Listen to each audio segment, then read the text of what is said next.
ఓం సాయిరామ్. బాబా భక్తులందరికీ కూడా నమస్కారం అండి. అందరూ కూడా సుఖంగా సంతోషంగా ఎప్పుడూ కూడా ఆనందంగా ఉండాలి అని చెప్పి ఆ బాబాగారి తరపున నేను కూడా మనస్ఫూర్తిగా కోరుకుంటున్నాను.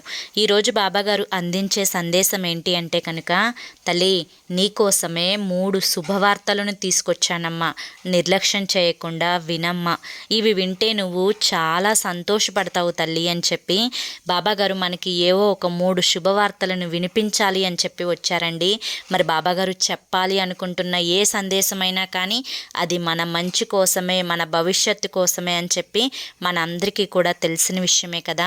ఎవరైతే బాబాగారి యొక్క సందేశం వినాలి అని చెప్పి అనుకుంటున్నారో వారు మీకు ఇక్కడ కింద at the date of Sai పిలుపు అని చెప్పి ఛానల్ నేమ్ కనిపిస్తుంది కదండి. ఆ ఛానల్ నేమ్ కింద ఉన్న టైటిల్ని క్లిక్ చేస్తే మీకు బాబాగారు చెప్పాలి అనుకుంటున్న సందేశం యొక్క ఫుల్ వీడియో అనేది ఓపెన్ అవుతుంది. తప్పకుండా చూడండి. జై సాయిరామ్.